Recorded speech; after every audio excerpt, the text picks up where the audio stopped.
Good evening and welcome to the council meeting for Monday, September 12th, 2022. Thank you for joining. To begin tonight's meeting, I do want to officially call us to order. And before we turn it over to Councilmember McBride for the opening prayer, just want to ask if we could have a moment of silence at the end of the prayer, commemorating September 11th on yesterday.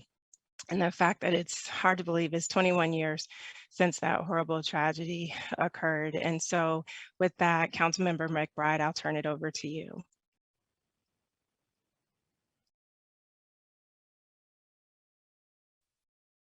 Sorry, Councilmember, you're on mute.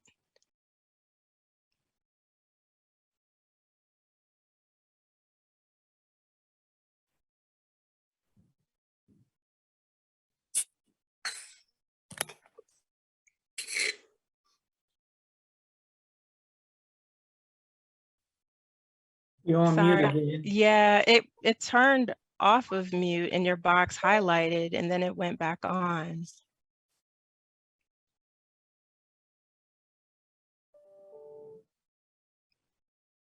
Okay. There it is. Okay.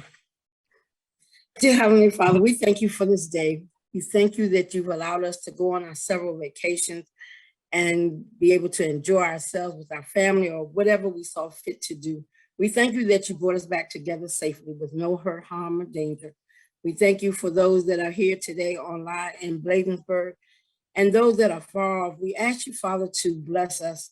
We ask you to bless the town of Bladensburg. And remember the bereaved families on today that are hurting and still longing for their loved ones. But God, we know that you make no mistake. And God, we ask you to continue to bless the families, to strengthen them and never keep them, God. In the name of Jesus, God, we ask you to bless the town council as we come together. We know that the work is great, but give us a mind to work together. For together we can gain strength and we can do all things. We thank you, Father. We ask you to also bless our police force. Keep them safe, Father, as they go throughout their busy days and nights, even in the early wee hours of the morning, and keep them safe and covered under your blood. Father, we thank you for all things, small and great. In Jesus' name, amen. Amen. And now we'll just pause for a moment of silence.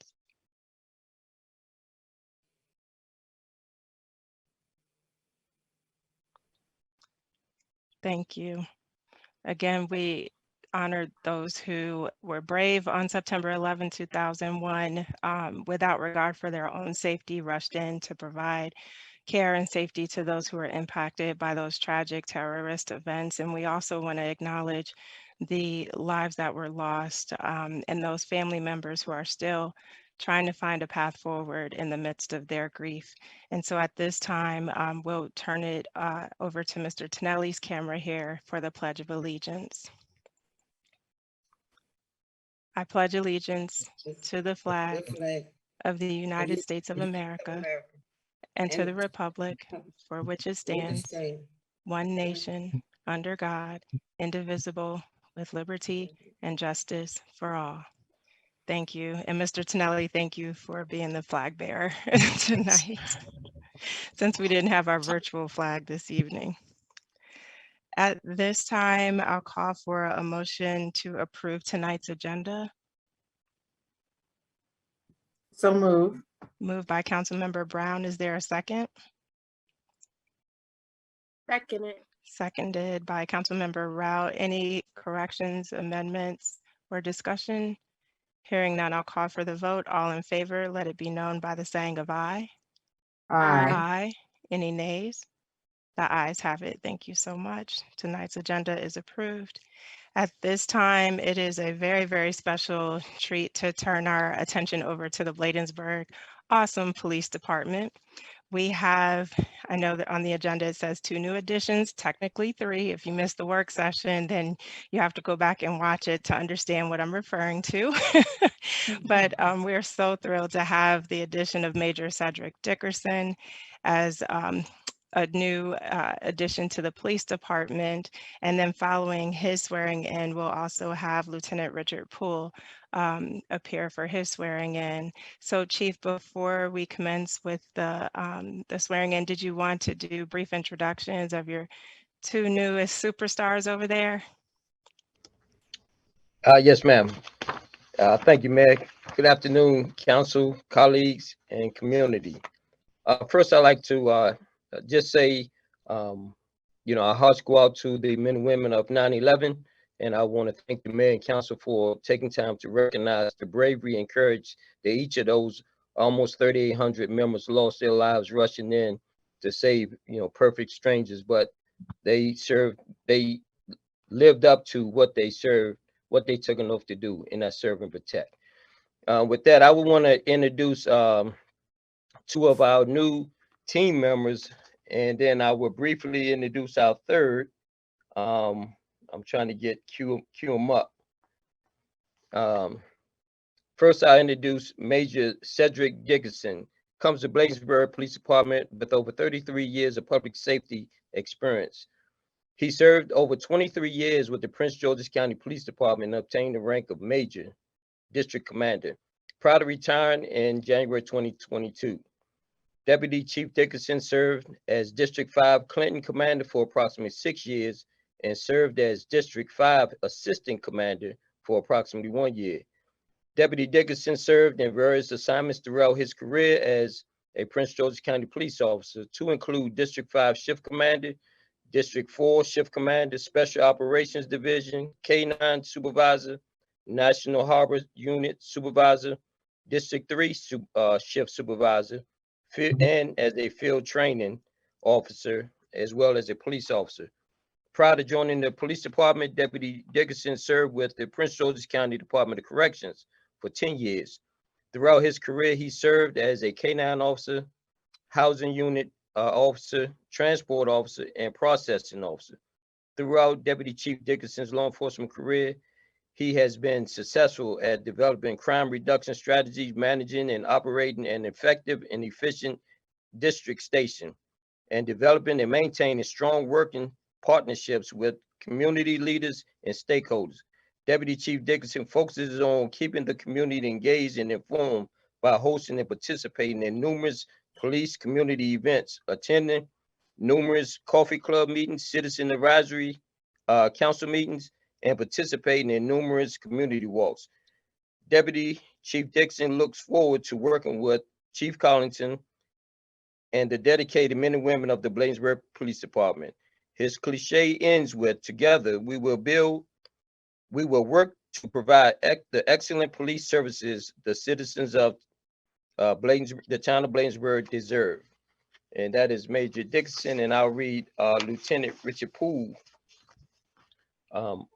Lieutenant Richard Poole comes to the Bladensburg Police Department with 26 years of experience in local enforcement, criminal investigations, tactical special operations, emergency management, recruitment, and background investigations, internal affairs investigations, and management of special security events. He has a proven record of developing and building successful partnerships with local, county, state, and federal government leaders and agencies. He has experience in domestic and counterterrorism investigations, special weapons and tactics. He was a member of the SWAT team, crisis negotiations, critical incident management, and response. He is experienced in budget formulation, planning, and execution. He has conducted training for local law enforcement and universities in the areas of homicide investigations and is a certified police instructor. And if I could just say, man, real quick, bringing these two leaders to the organization just further proves that we are moving in the right direction and we are becoming a highly sought after police department because of the leadership and the experience that we're bringing to keep the town of Bladensburg safe.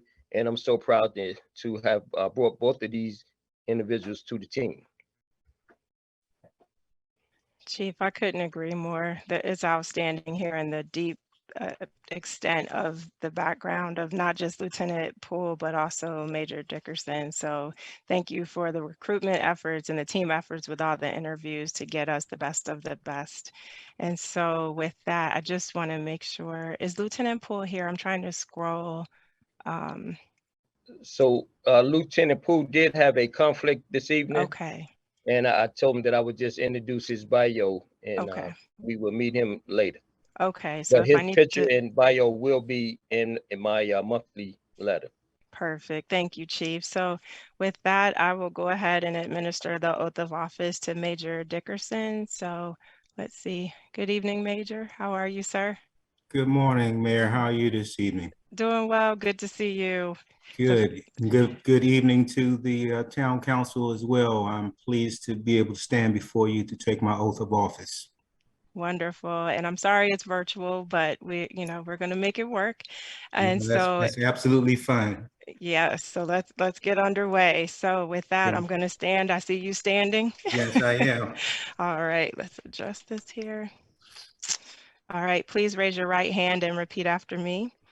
I, Cedric Dickerson, I, Cedric Dickerson, having been duly appointed having been duly appointed as major with the police department as major with the police department for the town of Bladensburg, for the town of Bladensburg, do solemnly affirm do solemnly affirm on this 12th day of September 2022 on this 12th day of September 2022 that I will bear true faith that I will bear true faith and allegiance and allegiance to the United States of America, to the United States of America, to the state of Maryland, to the state of Maryland, and the town of Bladensburg, and the town of Bladensburg, that I will that I will serve honestly and faithfully serve honestly and faithfully to uphold and defend to uphold and defend the Constitution of the United States the Constitution of the United States and the Constitution of Maryland, and the Constitution of Maryland, and that I will and that I will support the charter and laws support the charter and laws of Prince George's County of Prince George's County and the town of Bladensburg, and the town of Bladensburg, and I will, and I will, to the best of my skill, to the best of my skill, judgment, and ability, judgment, and ability, with diligence and faith, with diligence and faith, and without partiality and without partiality or prejudice, or prejudice, execute the position execute the position of major of major with the town of Bladensburg with the town of Bladensburg Police Department. Police Department. Congratulations. All right. I'm air shaking your hand. Thank you so much. Congratulations. I'll give you a big old hug when I stop by tomorrow. All Welcome right. officially to the team. Thank you so Okay. much, sir. Thank you. Absolutely. All right. Again, Chief, thank you so much for bringing the best of the best to the town of Bladensburg. I do want to give the council a moment to just say any words if they would care to welcome Major Dickerson. I know we've met a bit over the summer, but if anyone wants to say anything at this time, don't be shy. Welcome forward. Welcome, welcome, welcome. Thank you, Welcome to the Councilmember. team. Welcome. Look forward to working with you. We've met and had some brief conversations. So once again, welcome. Thank you both. Official capacity, yeah. Mhm. Thank you, Councilmember. It's a pleasure to see you get sworn in tonight. I'm a huge supporter of the police department, so looking forward to working alongside you. Let me know if you need anything from me or my kids. They're like unofficial volunteers. Thank you. Thank you, Councilmember. All right. And I At would like to this, say welcome. also. thank you. Thank you, Thank Councilmember you. McBride. Awesome. Okay, so at this time, we will get with Chief in terms of doing the the official swearing in for Lieutenant Poole, so we can make sure to try to get that for the August agenda. But at this time, we'll move on with the agenda for tonight with a wonderful update from our marketing specialist, Mr. Ray Jeffries, regarding the 280th celebration. So over to Madam you. Mayor, point of Yes. information. I thought you had another person, another something. I thought Chief Collington. Oh, No? Chief, do you want to do that now or? We can do it now. Okay, okay. I didn't see him, so I was like, okay, let me keep it moving. So Oh, he's yeah. there. Thank you, Yeah. Councilmember Rout. He's there. Okay. All right. Yes. Over to you, Chief. So we just want to officially introduce our newest member to the police department. We do take health and wellness very serious, and we want to introduce our newest member, our support dog, emotional support and service dog. Want everybody to meet Rocky. Hey, say hello, Rocky. So this is Rocky. He is our Hi, member Rocky. of our police department. Just so Rocky. lovable, and I can tell you he's attracting so many fans right now, and everybody just loves on him. Those kids love. Is Rocky gonna have a Facebook page? You know what? That's a good point. That is an excellent point. So But I we have an emotional support dog in my office. I work for the U.S. Department of Health and Human Services, and he has more followers than our whole agency. So literally, Yeah. Do that. Yeah, or at least the Instagram page, you know. Yeah, keep or it simple. So I can tell you, it's been a struggle trying to see who was going to take him home at night. But You can he is, come here. Yep. I tell you, he's been with everybody riding around. He's here hanging out with Officer Tinsley, and so he's out patrolling your streets tonight. So if you want to stop and give him a hug, he's here to brighten up your day. As soon as the meeting is over, I kid you not, I'm hopping in my car and coming down to meet Rocky. Hey, I love him. Vito says it's worth it. It is. He's pretty. Rocky's pretty Yeah. dog. And you Yes, can't, he's estimate the value of that emotional support, the way that people connect, with pets, especially in the stressful times that we're dealing with now. I've seen people who don't really like people, but they light up around, beautiful animals like Rocky, and it brings out Yeah. a sweet and softer side of them. So I'm really excited about just seeing the connections he'll make with members of the community, and appreciate you, Chief, and the staff and the PD being creative and bringing an emotional support animal to our residents. It is truly needed at a time like this. So thank you. Yes. Virtual applause. Yes. Yes. All right. I'm sorry, Mr. Jeffries, but we got caught up with Rocky. Not that the 280th celebration is not as important. I don't want you to feel slighted. We are so jazzed about this celebration. So I'll turn it over to you for the updates. Thank you, Mayor. So first I wanted to say good evening, everyone, and congratulations to Major Dickerson and Lieutenant Poole. Welcome aboard. I know you're going to do well in serving our Bladensburg community, and also welcome aboard to Rocky as well. So glad to have him. But yeah, we are celebrating our 280th anniversary of Bladensburg, of the town of Bladensburg. We are the oldest municipality in Prince George's County, so this is huge. And if residents aren't aware, this will be happening on Saturday, October 22nd. From 3:00 p.m. to 7:00 p.m. at the Bladensburg Waterfront Park. There's going to be food trucks, live performances, amusements, and more. So stay tuned for more details about this event and also how we're going to celebrate the 280th anniversary. I can't give you all the details, so just stay tuned for some surprises that's coming up, and also a October that's going to be filled with festivities. So yes, if anyone has any questions about the event itself or the 208th anniversary, feel free to reach out to me, and also follow our social media at Bladensburg MD on Facebook, Twitter, Instagram, YouTube, TikTok as well, to get live updates about events and Town of Bladensburg updates as well. And also be sure to subscribe to our weekly updates for your email as well, just so you stay tuned into what's going on in your town. Thank you. Thank you, Mr. Jeffries, for that update. I don't want to spill the beans, but is it fair to say that residents should start studying prominent figures in their Bladensburg history? Can I give that clue so they can be prepared for the event at the waterfront? Yes, I think everyone should get in touch with their Bladensburg history as well. So I won't say you- anything else. yeah, it'll be a day filled with festivities and also education as well. So it's very exciting, and stay tuned. It's your Bladensburg community is going to be even more lively when October hits. So just stay tuned. Excellent. And on that note, I do want to thank our community members who have been attending the meetings and offering really, really good suggestions. We appreciate you taking the time each week to join us, or every other week, I should say, and share such wonderful ideas. As we said, we can't do everything, but just, it's been really nice collaborating and having brainstorms with the ideas to really maximize this opportunity, because you only turn 280 once. So, hey, let's do it right. So with that, Mr. Jeffries, thank you for that update. We'll continue on with the next item on the agenda, which is the approval of the July 11, 2022 regular meeting minutes. Is there a motion to approve?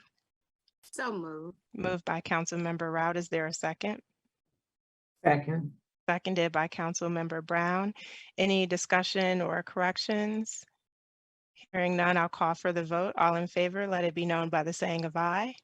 Aye. Aye. Any nays?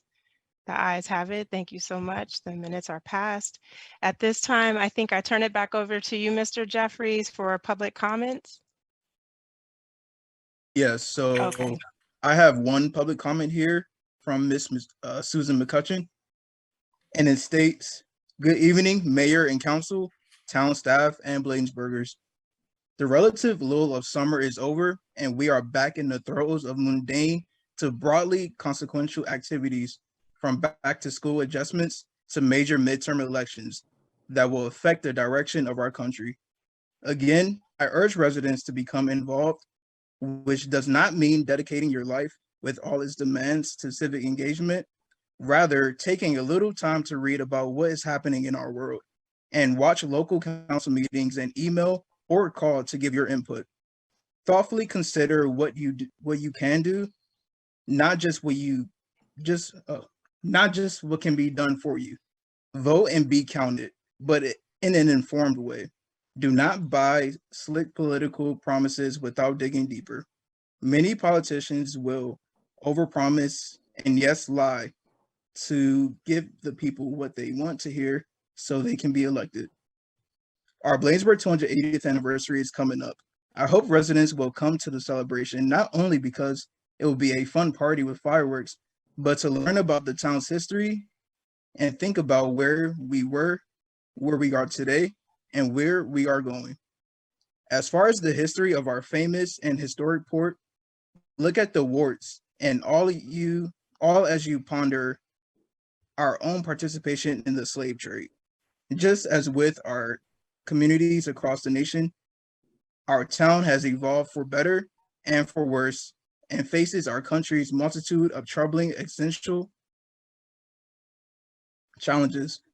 We need to be involved if we are to have a say in our governance and keep our republic. It is up to us. That is all. Thank you so much, Mr. Jeffries, for reading the public comments. And again, we want to encourage residents to write in each month and share your feedback with the council, the staff, and the community. At this time, since we just had the one for today, we'll move forward in the agenda. There aren't any items under unfinished business, so we're moving on to financial business. And with that, I'll turn it over to Mr. Tonelli for the ARPA funding update. Thank you, Mayor. Looks like I'm on the agenda for a few minutes to talk about where we are with the American Rescue Plan Act, and I want to share a quick dashboard I did. I call it quick, but it's got a lot of information in there. I include some financials with the financial report, but I think this kind of sums it up a little bit better. Does everybody see it okay? Is it okay? Is it too small? Yes, we can see it. Okay, beautiful. Okay, so where are we with the American Rescue Plan Act? You see One of the top lines there, the town was awarded almost $5 million, $4,933,972. That was broken up into two tranches. We received one last fiscal year and the other just last month. So half and half that came in. It's held in a separate account, an interest-bearing account over in the Maryland Local Government Investment Pool account that the town owns. That is, and you can see it's earned over $7,000 of interest since being in there. Most of that interest was earned since May when the interest rates went back up again. And this interest goes back into our general, is part of our general revenues, is not included as part of the ARPA funding, which is nice. So you can earn interest on the money that is sitting there, and that goes right into the general fund. So where are we with it? Last fiscal year, we budgeted to use $350,000. This yellow column here, we used just about $250,000 of it. You can see where the bulk of it was in compensation, which was the salary enhancement that we did for the $100 a month for the employees from March 20th through June for all employees. We had rental and community assistance and scholarships, the amount of $45,000. We purchased some trauma kits at the beginning. I think this was for staff and for training. We had computer expenses for upgrades and hardware to upgrade our workstations, mostly over in the police department, dispatch, and also for support personnel. Contractual services last fiscal year, that was for the engineering costs to look at what it would take to do a new municipal building. COVID supplies, these were our test kits, mask, everything else. And also, yes, I'm sorry. Included in there is I got a group down here, I'm sorry, is the contract for the reverse 911 system as well, part of that $17,000. Capital, we purchased one SUV and had it outfitted. So you can see the total expenditures. We really started in October of last year, and this is through June of FY20, which is just a couple months ago. Total $249,000, or I just round up and say $250,000. Okay, so that's last fiscal year. What have we done since? July and August were very busy months. The compensation is what we talked about during the budget cycle, the additional salary enhancement on top of the COLA for the police department employees, for the police officers, and also for public works employees, the 20% and 10% respectively. What we have been busy with is just in the last couple months is what we've grouped together as called community initiatives. Just about all that is in the form of rental assistance. Once we opened this program up, there are several community residents that were in arrears due to struggling with the pandemic and just piling on with the economy right now and with inflation and everything. So we have a rental assistance program that goes through our grant. Folks have to submit an application and all supporting documentation. It's reviewed, and if rental assistance is granted, it goes directly to the leaseholder. So you can see we've done just about all of that is rental assistance. A small amount is in scholarships. I'd say about 95% of that, of the $122,000, is in rental assistance. The trauma kits, what we talked about at the June meeting, Chief Collington brought before the mayor and council, was to supply the local schools with the trauma kits and for training. And that was done prior, I believe it was all done prior to school opening. And there's even a nice news story about it on Channel 4 or Channel 9. I forget which one. Anybody see it? We should post that video up. Contractual services for this fiscal year was the down payment for the Shot Spotter program to go ahead and get this program started. And we made small increase to our annual contribution to senior citizens projects.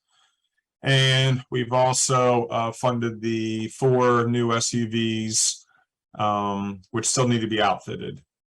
The police SUVs, because again, we have to keep the fleet up. And what's nice is, as just a little sidebar, as we've been keeping the fleet up, I see a lot less downtime for repairs, and we also have a streamlined our maintenance services too, I should say. So it seems like there's a lot less downtime. So prior fiscal year, this fiscal year, this pink column, mauve, purple, any color you want to call it, is a cumulative of where we are through today. So you can see $665,000 is spent of the 4.9 million. It's about 13% of the COVID funds. Now, the COVID funds, just to recap, go through December 2024.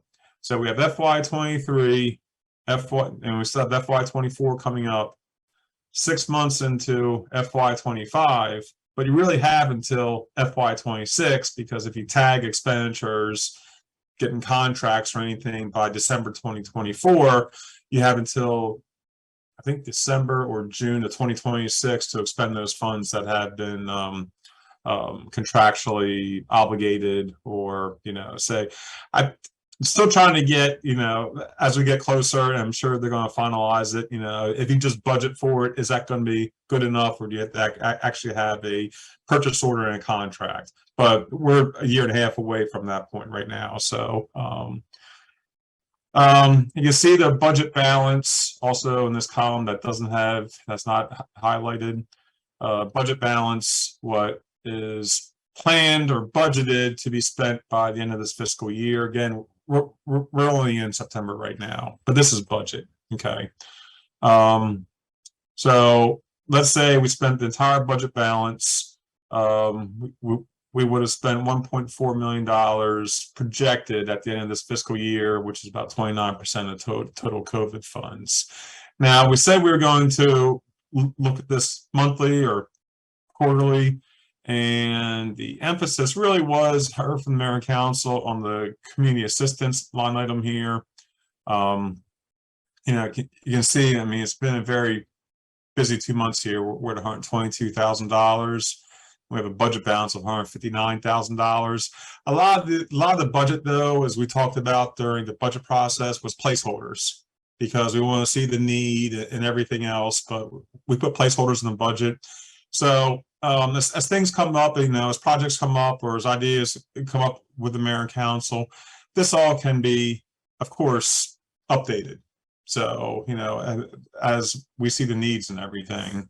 So I just wanted, everybody just kind of see like a snapshot, and I probably have another $10,000 to $12,000 of rental assistance applications here on our desk that we're going through the review process and trying to get more information and everything. So, so this budget balance here, 159,000, we're cumulative here for rental assistance, or I'm sorry, community initiatives, could go up to about 180,000 by the end of the week, realistically.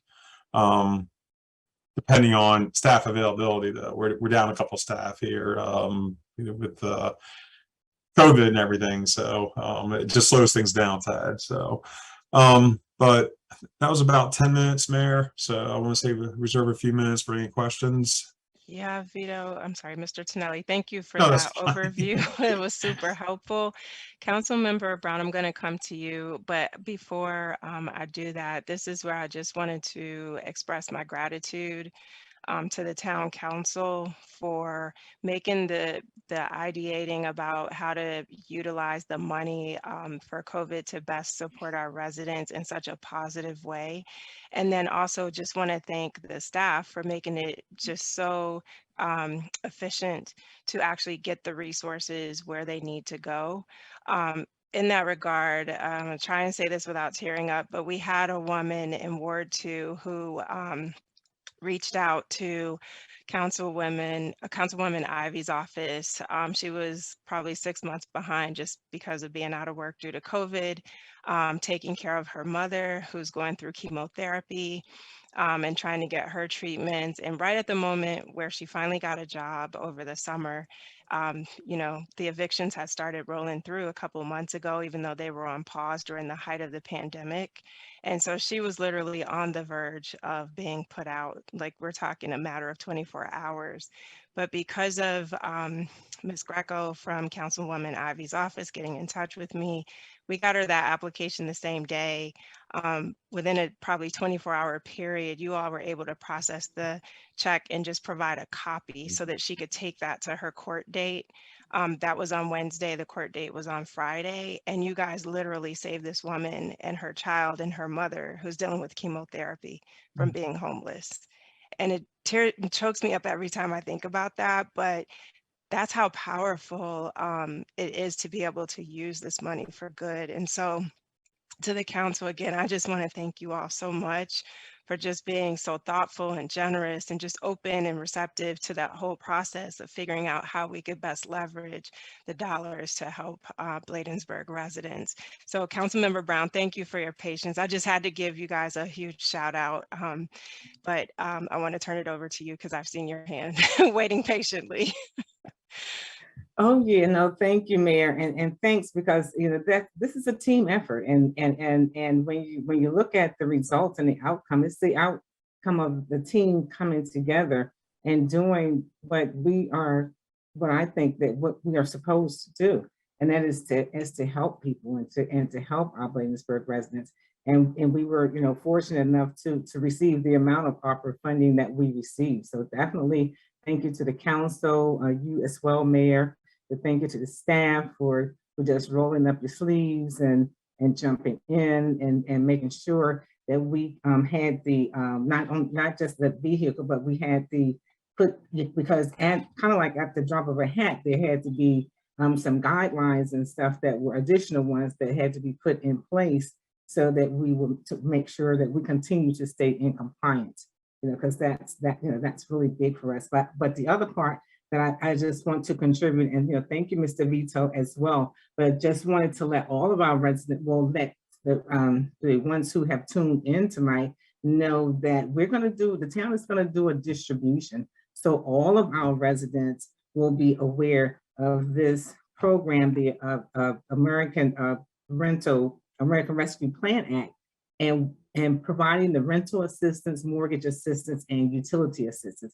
But want to let residents know that it's while the funds last. So the program is not perpetuity, but however, it's going to be around hopefully for a few more years. So we our Ray, he has designed this really beautiful flyer for distribution. So we are going to go through the EDDM, the Every Door Direct Mailer. They have 5 routes. The U.S. Postal Service, they have 5 routes. So we're going to do a phased approach, and each one of those routes, one of those five routes, and we'll continue to look at that. But that's how the flyers are going to, postcards are going to be disseminated to everyone in Bladensburg, so that they will be aware of this rental assistance, the opera of rental assistance, rental, mortgage, and utilities. So that's important as well, because there's a distinction between that rental,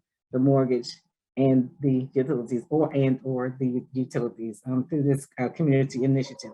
So we are going to roll that out. We're going to roll that out, should be between now and our next meeting in October. So just wanted to give that little heads up there to let those who are participating know that all of the residents in Bladensburg will receive the information and will have an opportunity. And once again, I want to thank Mayor, Council, and the staff for just doing a wonderful job. Thank you for that, Councilmember Brown. Councilmember Blunt? Yes, again, thank you for that. And I wanted to know where are we, because I'm not sure on helping the nonprofits and the businesses. Would that be a part of the mailer that Trina is speaking about? Or have we made a decision or? Yeah, so we did Yeah, but Mayor, let me agree. just say this Oh, right sure, here. go ahead. Yeah, I'm sorry, but yeah, no, this, particularly this right here is for all the homeowners.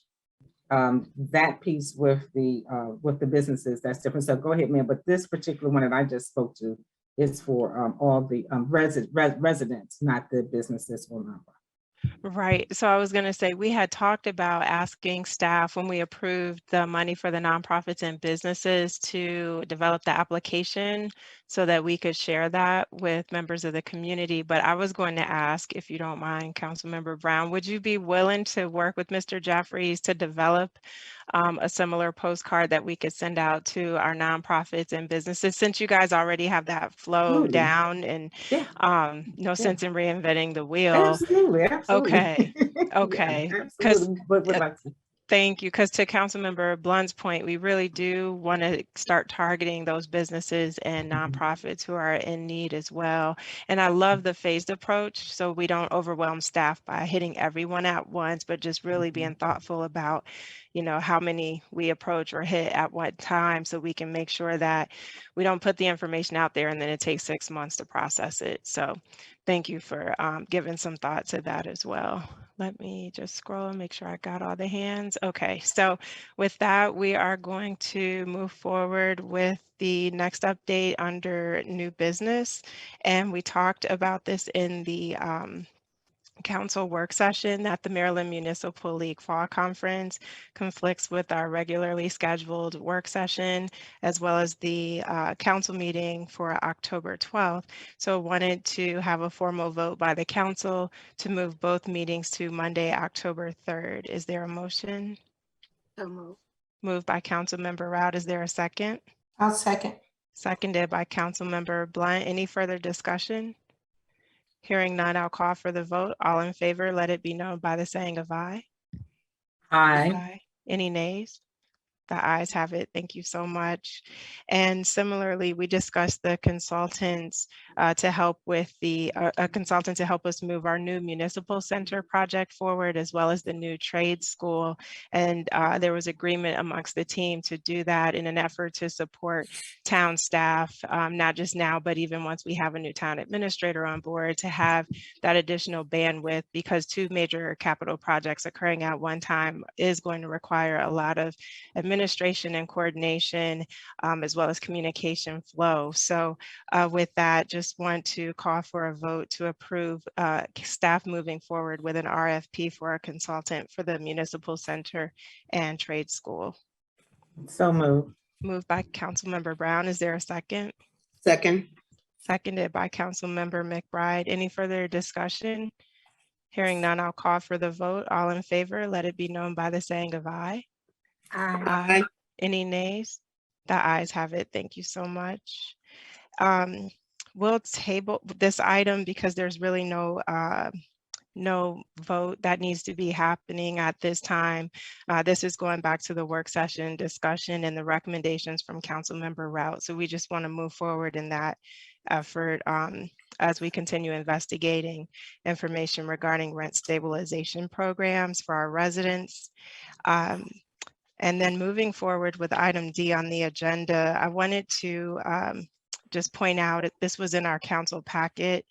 Mr. Charnovich shared that we received good news in response to our grant application that was done in coordination with CCAR.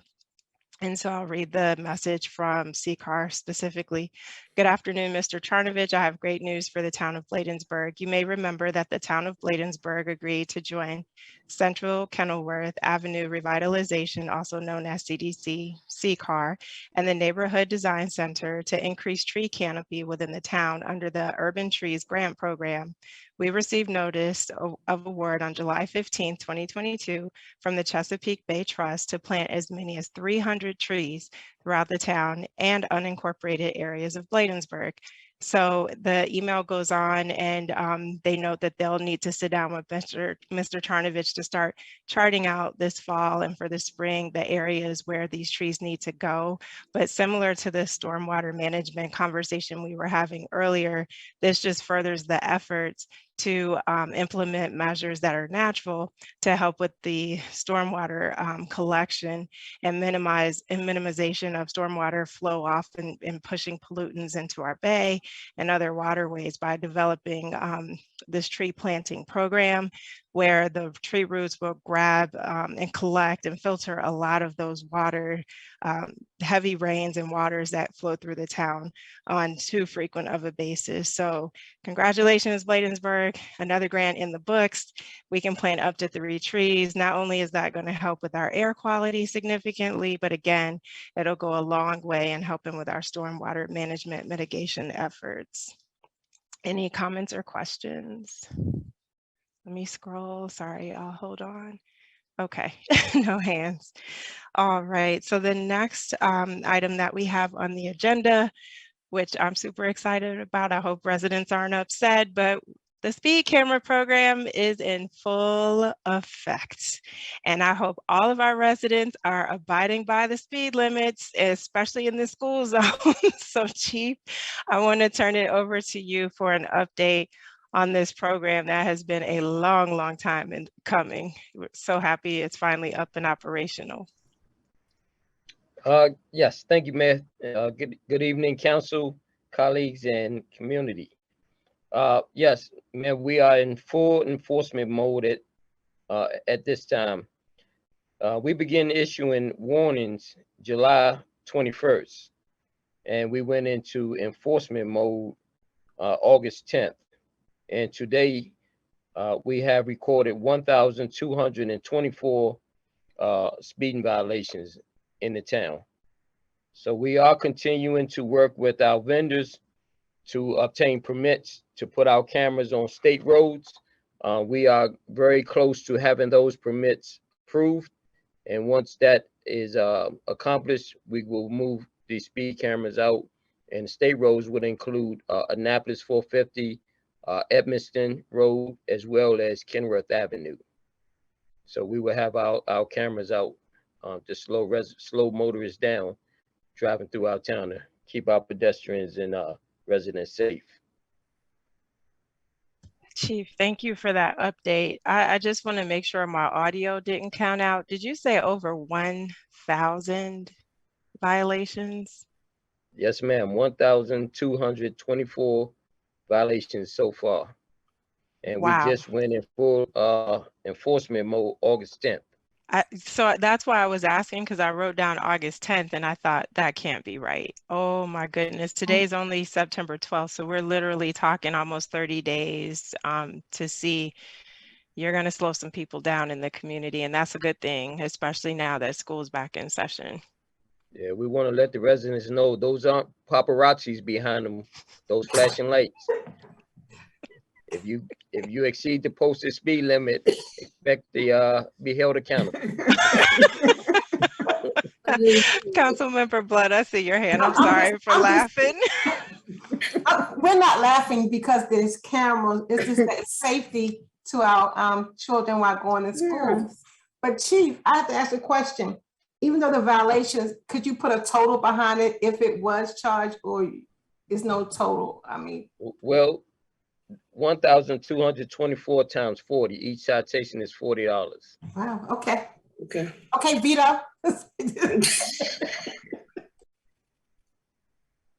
Okay, 40 is better than 150. Yeah, I'm grabbing my calculator so I can do the math here. So 40 times 12, 24. That's why I called Vito. I thought he could just 1184. Okay. Wait, no, that's not right. Sorry. No. Clear everything out. I'm sorry, I had another thing going. And $48,000.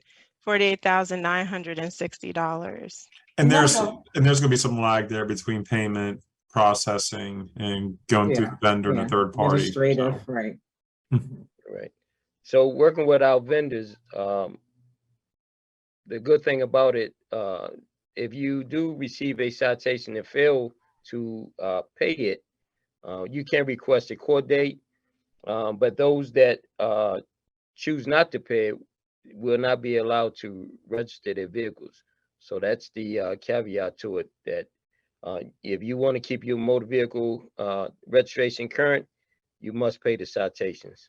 Motor vehicles will not allow residents to renew their registrations until they satisfy the tickets. And Chief, that's part of the importance of going this way, because there was no real, I hate to say it this way, no teeth in the process before. If people didn't pay, there really weren't any consequences. But going that additional step now to where it's flagging them at MVA, I think is going to get the response that we need, which is just to have people slow down and be safe on the roads. But Councilmember Brown, I see your hand, and then Mr. Tonelli, I'll come over to you. Thanks, Mayor. And Chief, I think those guidelines, they probably fall within the state regs, right? Yes. So it's considered a non-moving violation, even though it is, if I were to give you a ticket with the radar gun, it is a moving violation because I would cite the driver specifically. But because it is a camera and it's capturing the speed of the car, the owner would get the ticket without the points on their license. Okay. And you know, I really think it's good because we are Bladensburg residents as well. So we definitely want our residents to know that it's important, because we have people who just come through, speed through, who don't live here, and we're looking after the safety for all. So best way not to get a ticket is just to slow down and obey, obey the speed limit, especially when you're going through these neighborhoods. And it's just critical, and it's just important. So I just want the residents to know, and just want to reiterate that we are doing this for the safety of our children, of our residents, and the safety for all. And it's because we care. Yes, ma'am. And keep in mind, we have 6,500 students walking through our communities, and we have our senior citizens who want to get out and exercise and walk. So we're trying to make sure that everyone stays safe, as well as we want our drivers to obey the posted speed limit. Yes, and hopefully we'll be able to, address the area. I saw something addressed right there by the public playhouse. So I guess once we get to the state roads, we'll be able to slow that down, because that's a highly traveled pedestrian area right there. And they've put up some pedestrian safety measures, giving them a little chance to cross over. But I guess that'll come. Yep. Thank you, Councilmember Brown. I want to get Councilmember Rout in on this. I saw her hand, or I'm sorry, Mr. Tonelli was next, and then I'll come to Councilmember Rout. I'm sorry. Go ahead, Mr. Tonelli. Actually, Chief already answered my question about the non-moving versus moving violation and how it's recorded. So thanks. Okay, perfect. Councilmember Rout. Thank you, Mayor James, for calling on me. Chief Collington, I do have a question. Well, kudos to your team for, finally getting this up and running. But I would like to know, at what threshold would you and the vendor and your staff determine that the camera would need to be moved? And would that reset the, I guess, 30-day period or something? I remember we said that these stations are movable. So my question is, what would your staff need to see to recommend to the vendor that the camera would need to be moved to another location? And then my follow-up question to that, I do have a follow-up question to that. And so can you answer that, please? So once we notice that the drivers are starting to pay attention to the posted speed limit and they start to slow down, then that's the time that we can have that discussion of moving it to another location where we are experiencing high volume of speeders. So we'll move it out to that area, like say for instance 450. Once we get the permits, I mean, you guys, everyone sees 450 and Kenworth Avenue. It's like a racetrack out there, Yeah. you know, and they're speeding down there, and we've been out there with a couple pedestrian were struck, especially on 450. One pedestrian was struck so hard, knocked his teeth out his mouth. So we want to make sure that we get these cameras move around our whole town. But to answer your question, when we make a decision to move it, is when we see the violations start to decrease. That means people they've gotten the message that they need to slow down in those areas. And you said you had a follow up. Yes, thank you. So so I asked it, but I'm gonna re-ask it. So does the 30-day period restart if we move the camera to another location? Yes, so we will, if every time we move it, we will do a warning phase in that area, just to let motorists know that the cameras are there, to give them opportunity. Because first and foremost, what we want to do is educate our drivers to slow down in the community. So we want to give them the warning to let them know that these cameras are here. Thank you. Good work. I agree. Excellent job, Chief. And thank you for that update on the speed camera program. At this time, still kind of shifting or sticking with the public safety area. This is more of just a brief update, but as everyone knows, there's been a number of mass shootings throughout 2022, and it's not new. It's gotten more, I think, more egregious with the Uvalde shooting, the grocery store shooting in Buffalo, and the predominantly African-American neighborhood. And so over the summer, I did sign on to a letter with NLC. This was local elected officials basically urging Congress to act, and to act now with some common sense gun legislation.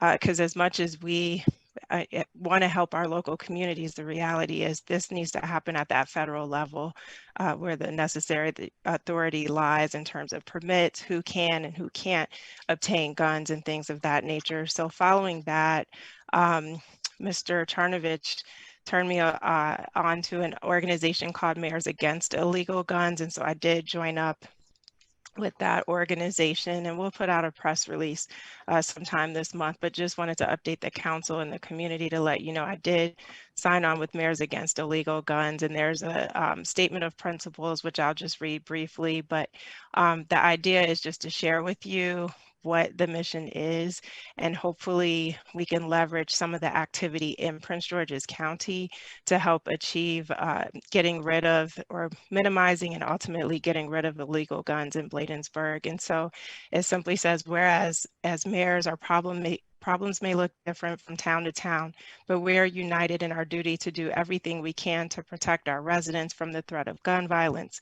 Whereas every year, nearly 40,000 Americans are killed with guns and 85,000 Americans are shot and wounded as a result of gun assaults, unintentional shootings, attempted gun suicides, and shootings by law enforcement, devastating families and communities across the country with a disproportionate impact on Black and Latinx people. Now, therefore, we resolve to work together to advance the following principles: collect and publish data to better understand gun violence in our communities, center racial equity in our efforts to reduce gun violence, advocate for gun legislation at the local, state, and federal level, advance policies and practices that reduce firearm suicides and unintentional shootings, invest in survivor services and community-based violence intervention programs, advance enforcement strategies that ensure public safety for residents, defend our democracy from armed intimidation, implement comprehensive tracing of crime guns, bring an end to unauthorized shootings by police and hold law enforcement accountable, use the courts to advance gun safety, and use purchasing power to improve gun safety, and then finally invite other cities to join us in this effort. So again, I'll work with Mr. Charnovich and Mr. Jeffries to put out a more detailed press release about this, but wanted to share that information with you all, because now that we're going into another school year, we all want to be vigilant. We want to keep our community safe, and especially our children. We want to do everything that we can to prevent any sort of gun violence, particularly with our students. And we've had a couple of scares already at Bladensburg High School this school year. And we just, again, I encourage everyone to work together and to be diligent in our efforts to prevent this, working with law enforcement. It's not their job alone. They need us in the community, supporting them, doing our part, reporting when we see something, say something, but also working on strategies to provide people with other resources instead of just converting to violence every time there's a disagreement or issue. And so that concludes my report on that item. At this time, I want to turn it over into the staff reports, beginning with Mr. Tonelli, starting off with the treasurer report.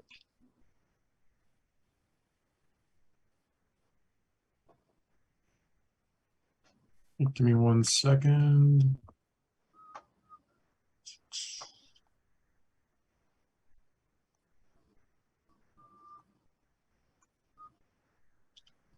Everybody see it?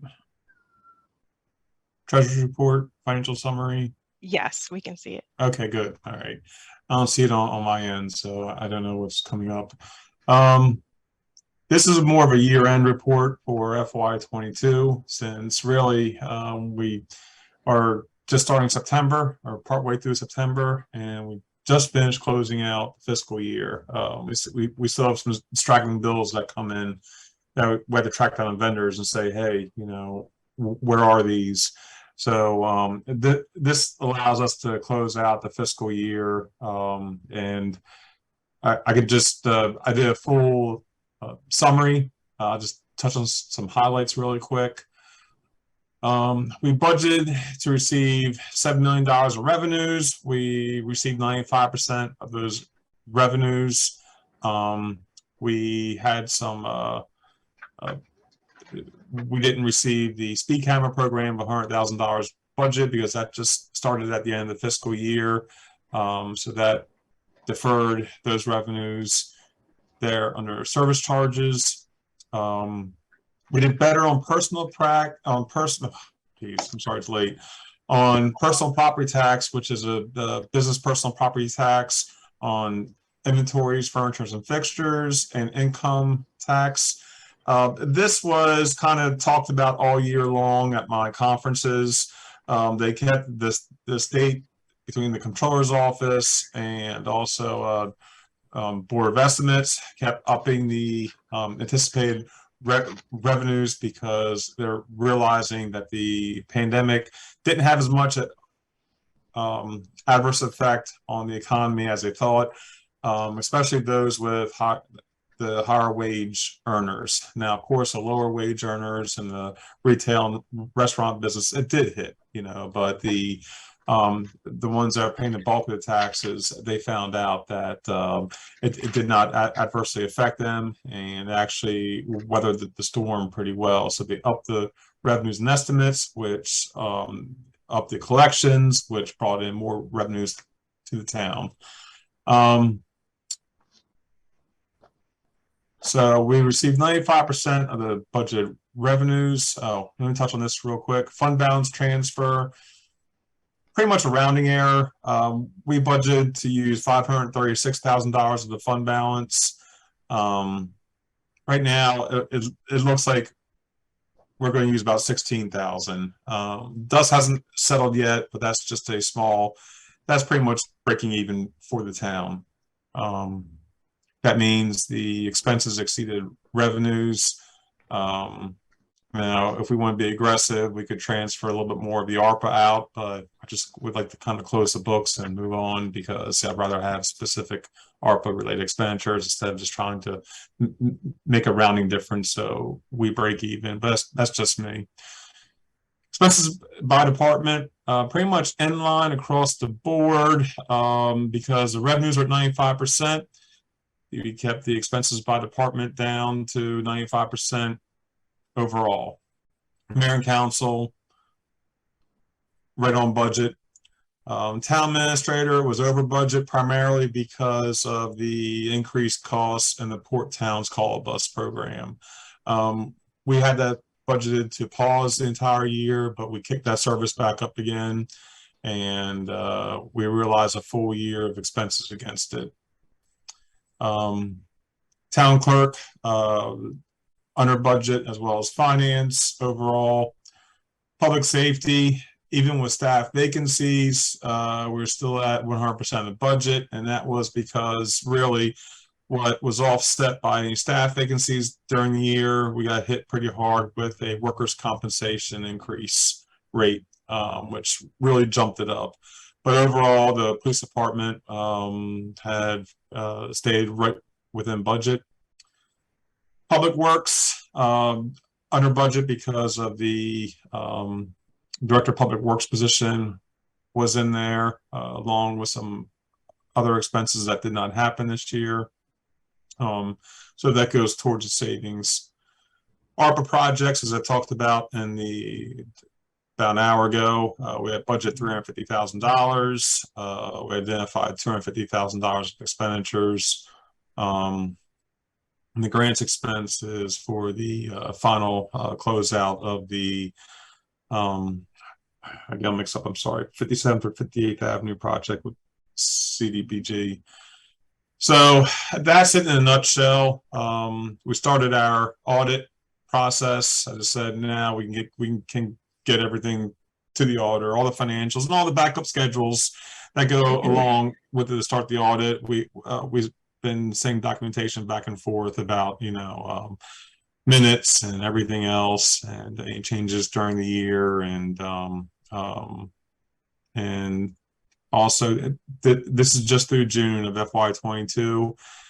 We really haven't had a whole lot of action in July and August. I mean, I pretty much showed you with the ARPA expenditures this year so far in the last 2 months what's been going on besides normal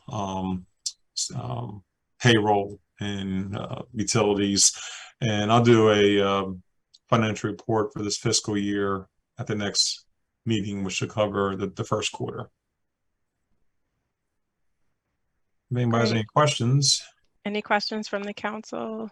Okay, let me hold on, Mr. Tinelli. Let me scroll down the page, make sure. Okay, nope, no questions. Thank you for that. And everybody can always contact me if you have any, I know financials seem a little daunting and everything, but if anything jumps out, any questions, shoot me an email, call me. I mean, that's, I stare at the stuff all the time, so. They're not daunting the way you present them. You make them fun. So I don't think you see any hesitation to reach out with questions. But thank you again. So next we'll turn it over to Chief Collington and Officer Reinhardt for public safety and code enforcement.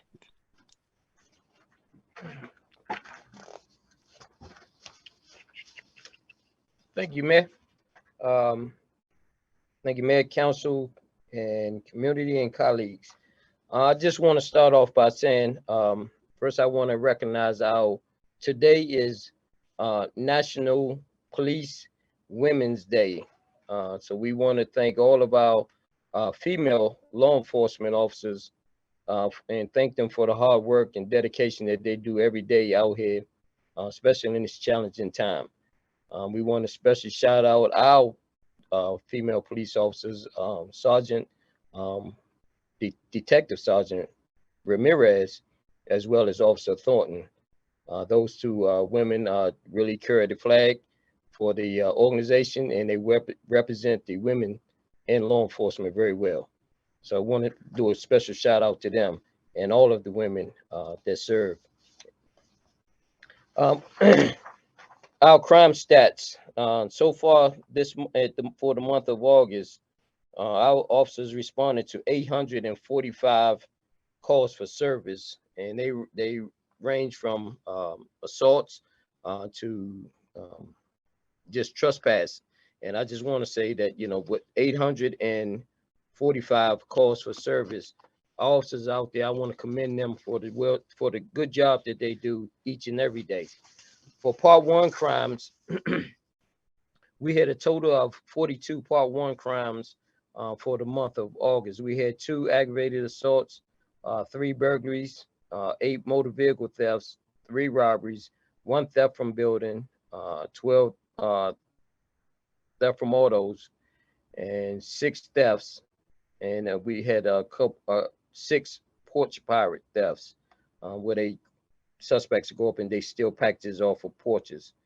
And then we had one theft accessory to motor vehicle. We had one car, and it was really discouraging to me, very kind of embarrassing that it was feet from the station where someone stole 4 rims, all 4 tires off a car. You know, that should be personal to all of us in law enforcement, that someone would be that brazen to come that close to the police station and take 4 wheels off someone's car. So we will be out, you know, enforcing, stepping up our enforcement throughout the town, not just for that, for any crime. So there was a slight reduction from July. Usually in the newsletter, you'll see I usually put the month before to show whether crime is up or down. So we had a slight reduction in crime, part 1 crimes from July. Let's see.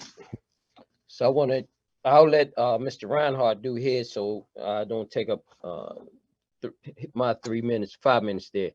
But many of us know Friday, September the 9th, started the juvenile curfew in Prince George's County. For any of the youth that are under the age of 17, they are to be in the house between the hours Sunday to Thursday from 10 p.m. to 5, Friday and Saturdays from 11:59 to 5 a.m. And this will go on for the next 30 days. And I have spoken with our staff and reminded them that the first and foremost, we want to continue our relationship with our youth and just educate them. First, we want to reach out. We know the parents remind parents that there is a curfew in Prince George County, and we want to make sure that everyone is abiding by it before we take enforcement. We just want to thoroughly educate our community and our parents to let them know, please bring your children in the house before 10 p.m. I want to talk about the trauma kits that I want to thank the council for being open-minded and working with the police department to provide $43,000 of their ARPA funds to make sure that we can go into the schools and provide a trauma kit to every teacher. Every classroom in town of Bladensburg will have a trauma kit in it.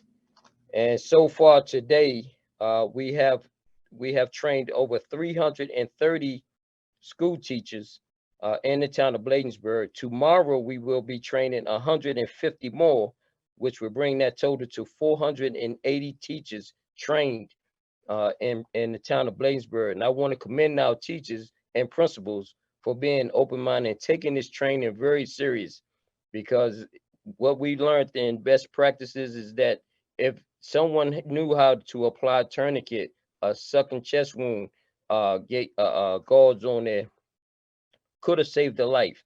And now that we have provided this training to them, we want to make sure that all of our school teachers stay prepared. So tomorrow we'll be at Bladensburg High School with 150 more school teachers. So we will have a remaining 180 teachers to train, and then we'll have met our goal of 660 teachers trained in the town of Bladensburg. And I want to give applause to our training staff, Sergeant Thompson, Officer Burnett, Code Enforcement Supervisor Reinhardt, and our dispatcher Baden for stepping up and making this happen for our school teachers and our parents as well as our students. Because I always tell them they may not have to use it for an active shooter, but this training could save if someone in wood shop or somewhere around the class get cut, or even at home, they would know how to apply the proper tourniquet and stop the bleed. So I just want to say kudos to everyone that stepped up for that. We couldn't have done it without them. And that will conclude my report. I want to make sure I don't go over. Oh, too late. It's all good stuff. But before we go to Code Enforcement Officer, Councilmember Rout had her hand raised. So I want to give her a chance before we switch to Code Enforcement. Go ahead, Councilmember. My comment includes Code Enforcement, so I don't know Want if him it's to out go? of order. Yeah, I think. Okay, Please. thank you. Officer Reinhardt. Yes, good evening, Mayor and Council. I just want to give a few highlights for code enforcement. I just encapsulated in like the summer 2022. We've actually worked on a bunch of projects. One of our biggest things was we actually addressed 47 abandoned vehicles in the residential area. We addressed 2 in the business area, 5 in the apartment area. We impounded 2 of those vehicles. Year to date, we've addressed 167 abandoned vehicles in the town of Bladensburg, and we've impounded 37 of those vehicles. We've also posted 10 properties for abatement, issued stop work orders to several locations in Bladensburg for building without permits. We assisted the Public Works Department with abatements in the 5400 block of Tilden Road, 5100 block of Upshur Street, and in the 4200 block of Evanston Road. We actually assisted a resident remove a large hornet nest from her front door. She reached out to us. She was at her wit's end, didn't know what to do. So we actually were able to go up to her and assist her and get some wasp spray and spray it and, you know, get it removed for her. As Chief mentioned earlier, assisted with the TAC med training, to several staff members and teachers throughout the town schools. And I have one announcement. Over the summer, we actually hired a 3rd code enforcement officer. His name is Mr. Barry Wade. He comes to the town of Bladensburg with 20+ years experience of code enforcement. He's retired from Prince George's County Department of Permits, Enforcement Inspections, and has spent the last 10 years within the municipalities, most recently coming from the city of Mount Rainier. At that time, it completes my report, and I know Councilwoman Rout, you had a question? Yes, thank you. So I just want to thank Chief Collins and Officer Reinhardt for being very responsive over the month of August to concerns. I was sent an emergency request to respond to a couple issues on Spring Road, and I didn't need to come to, the residents followed the proper protocol. They spoke with Officer Reinhardt. He came out, the police department came out expeditiously, and they took care of the problem. I think that we are turning corners because we are staffed up. And so I want to applaud your responsiveness to our residents' needs and concerns deeply, because not all the time our residents say thank you. Every time that they have emailed and I have sent it over, you are responding. So I want to give you all kudos, but this is what you've always been doing. I know where's code, our residents, but like I tell the residents, if you see something, you have to say something.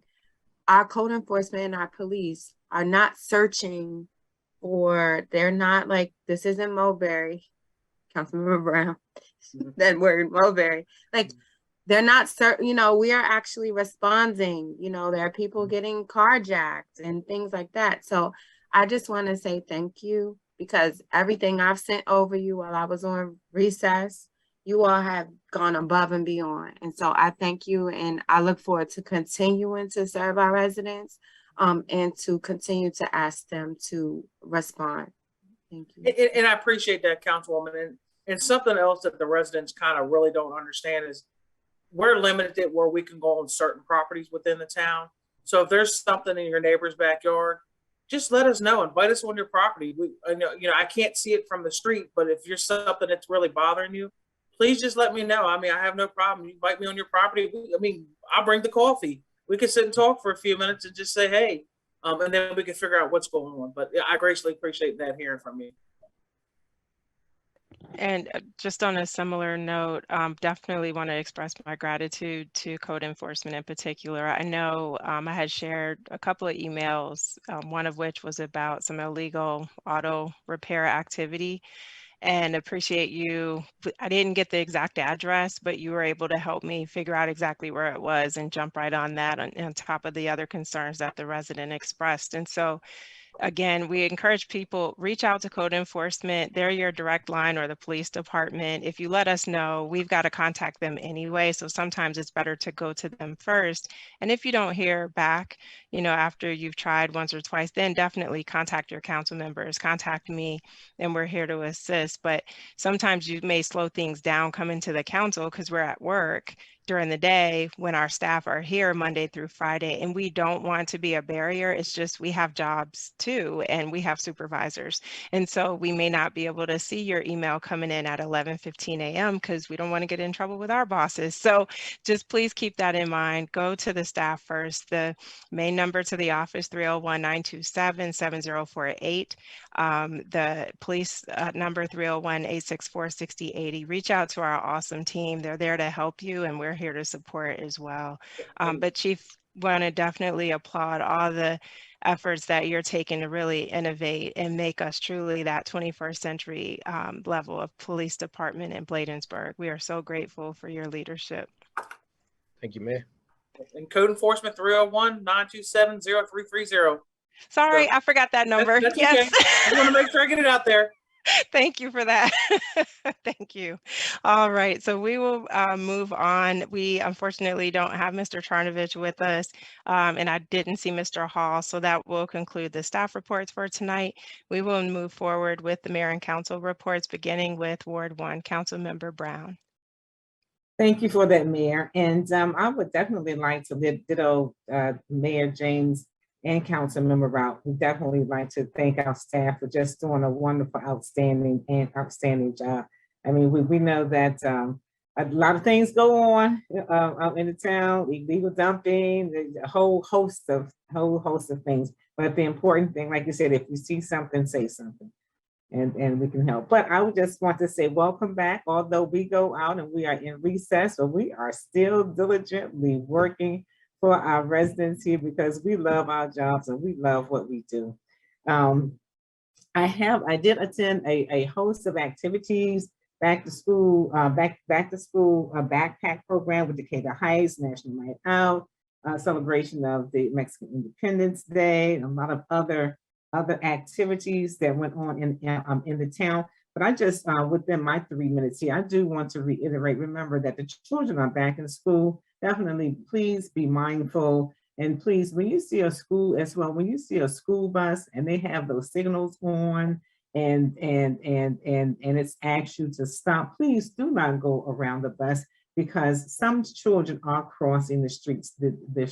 They have just been very, very close calls. So I just say, slow down, pay attention, just be respectful, and remember that our children are back in school. Also, as Chief alluded, well, not alluded, but as Chief spoke about the 30-day curfew, and I just want to just a little bit more on that is that the ages are 16 and under, and there are some exceptions. So definitely go to the county executive's website because there are some exceptions if the youth is accompanied by a parent or a guardian authorized adult. With a parent consent, youth is engaged in interstate travel, youth is on an errand is directed by a parent until 12:30 p.m. So just make sure that you go to the website, get the information, be informed, because I think at the end of the day, as Mayor, when she spoke about the gun violence,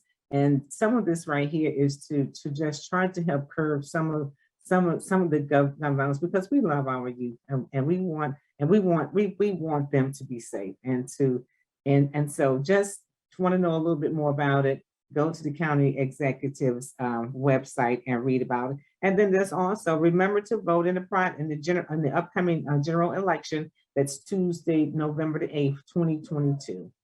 So that's pretty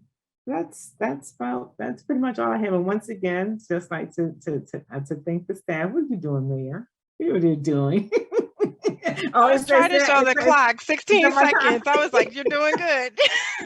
I'm doing good. But yeah, so once again, glad to be back. And look forward to continuing to do the work and then continue to serve. Thank you, Councilmember Brown. Next, we'll hop over to Ward 2 with Councilmember McBride.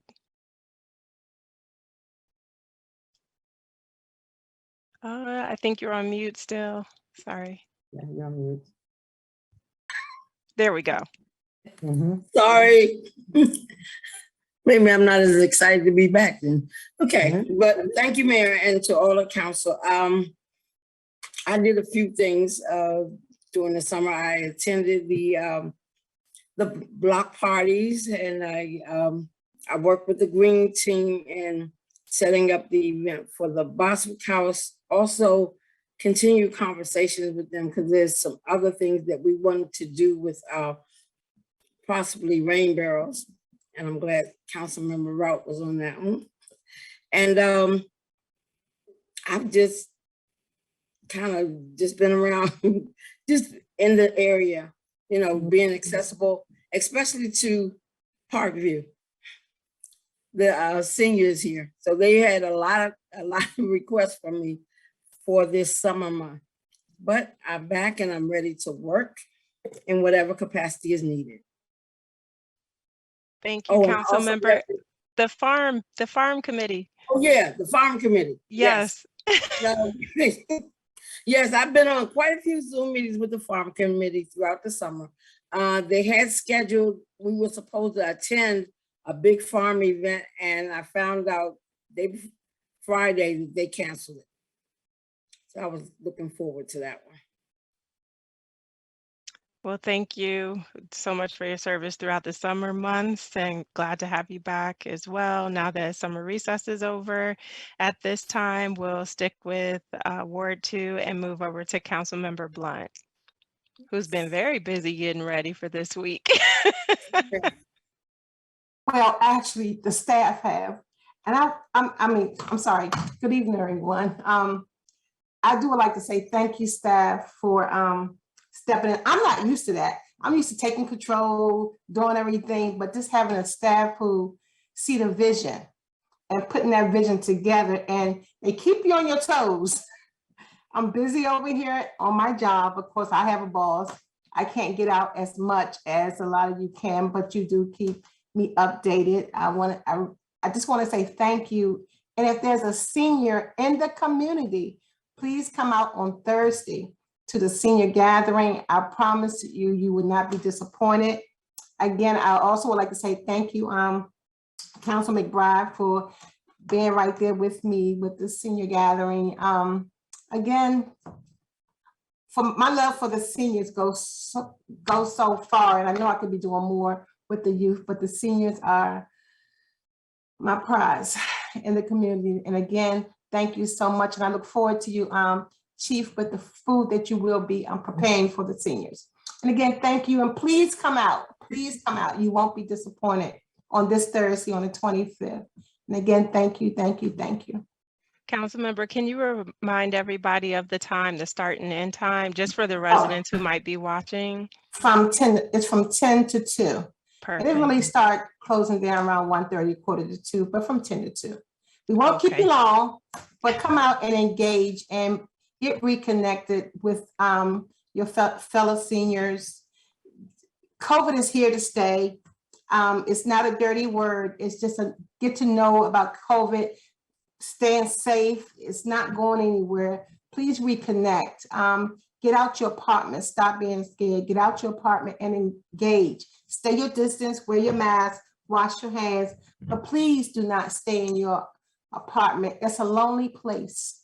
That's a lonely place. And Councilmember, hopefully Rocky can help give some emotional support. Yes, I'm scared of dogs. So. I'm scared of dogs, but yeah, have him please to visit senior buildings, to come into the senior buildings so that the ones who love dogs can come down and meet the dog, you know, meet them. I'm sorry, I'm just not an animal person. It's okay. But thank you for that suggestion. Hopefully the chief and the team can make that happen. Okay, so, thank you all so much. Absolutely. Okay. And next up we have Councilmember Rout shifting back over to Ward 1. Good day, council, mayor, staff. I have a very short report. Unfortunately, I experienced a lot of death in my family over this last, so I wasn't able to respond like usual. But I did attend the Bostwick celebration, the Bostwick educational summer passport program, where I was really, I learned a lot by participating. And so I just thank the council for sponsoring that activity. In addition, I've responded to concerns for the community as it relates to housing assistance, mitigated issues with landlord-tenant issues, in addition to responding in pockets of Ward 1 as it relates to neighbor code enforcement issues that needed to be rectified.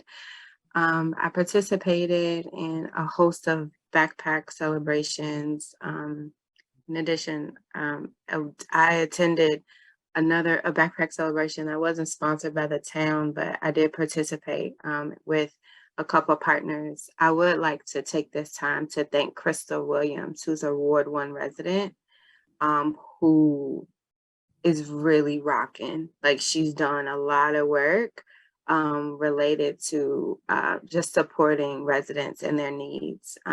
She also made a couple recent donations to the CAT unit. So I just want to thank her for her support and her time.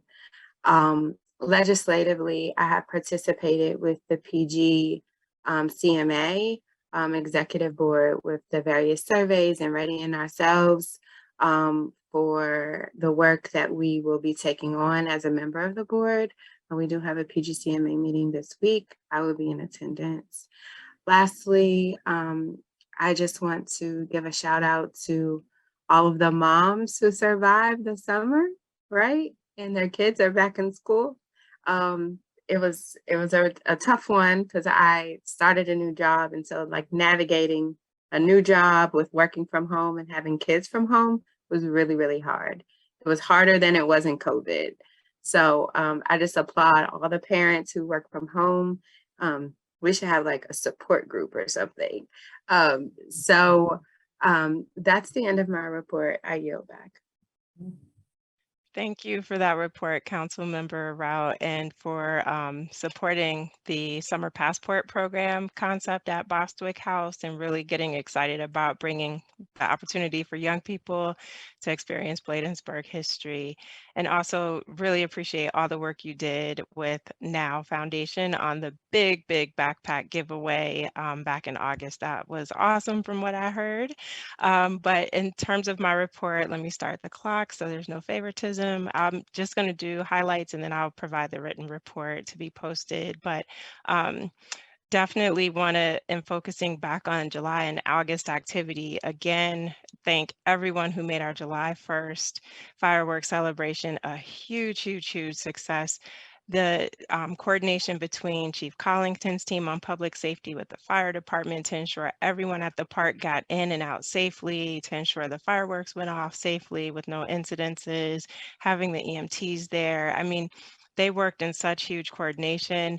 And then I need to call him Captain Sean because Captain Reinhardt helping to map things out, working with Mr. Jeffries and just making sure things flowed a certain way. Or maybe I need to call you Deputy Sean, just some sort of special recognition. I mean, the way that you all just came together, collaborated with our other partners to ensure that we had enough coverage in every single area. To keep people having a good time, but all safely was phenomenal. Also want to just thank the council for, as Councilmember Rout says, supporting the Summer Passport Program. That was a wonderful opportunity to have about 20 kids come and learn about Bostwick, kids who grew up in Prince George's County who'd never even heard of it. And so they got history, which, believe it or not, they absolutely loved hearing about and were so impressed by that, but also had the opportunity to work with Green Mechanics on a sustainability effort. So they were able to show them a demo of how they how they scrub algae from the Anacostia and actually use that to clean the river. And then also did the implementation of rain barrels for the first time. I believe that's the first time the town has installed rain barrels. And so doing that on our historic property to help with stormwater mitigation was a huge step, huge first for us. And we look forward to doing more of that as time goes on. With the neighborhood watch team, we were able to get out for a couple of walks, but honestly, between the heat and the summer showers over July and August, it did make it difficult to find good days for us to get out there and do that safely. So we did get a couple in. We also did a few community block parties with Neighborhood Watch and the police department. The idea was get people out of their homes talking to us about what's going on their block. People sometimes have a habit of going to work and coming home, dealing with their kids, and maybe they speak to their neighbor to the left or right and not super engaged. And so we focused over on Ward 1 for one of the events and then Ward 2 for the other, in areas where people have complained, we don't see you guys very often. We came straight to their blocks in an effort to just get the conversation going. So look forward to working with you all to do more of that. We did have a progress meeting with the Bladensburg High School team in terms of making sure that project with the track and field is moving forward. So as I shared in the work session, that update there will continue to just make sure that they don't forget about us and that the track and field, which is so important to our students, continues to move forward and we get that project to implementation. So the timer went off. I just wanted to finish the thought, but that and other details will be included in my written report. And so with that, that does complete tonight's mayor and council reports. And so we're now at the point of adjournment. Parting is such sweet sorrow, but may I have a motion? I'm sorry. Mayor, Is there a yeah. hand up? Yes. My hand is, my hand is up just real Yes. quick. So excited to be back. Real quick though, I do want to give a shout out to the National Police Women's Day. Thank you all for definitely protecting and serving. We love you guys, appreciate you guys and your families as well. And also just want to let the residents know that the 47th annual cookout is this coming Saturday at the Bladensburg Waterfront Park from 12 p.m. until 4 p.m. And that's with Senator Augustine, Delegate Fennell, Delegate Ivy, and Delegate Juanita Fisher. So please come out to the Bladensburg Waterfront Park this Saturday for the cookout. 47th Absolutely. And I'll post the flyer too, so that way we make sure we help get the word out, because Bladensburg has to be like in the building. We have to be. Yeah. All right. With that, may I have a motion to adjourn? So moved. Moved by Councilmember Rout. Is there a second? A second. Seconded by Councilmember Blunt. Any further discussion? Councilmember Brown, your hand is up. Oh, I meant the Lord. Okay. All right. Thank you for acknowledging that. Though. Thank you. No problem. Hearing none, I'll call for the vote. All in favor, let it be known by the saying of aye. Aye. Aye. Any nays? The ayes have it. Thank you all for joining. We're adjourned. Have a great night. Good night. Have a good night. I'm coming to see Rocky right now. Okay. I don't have no kids.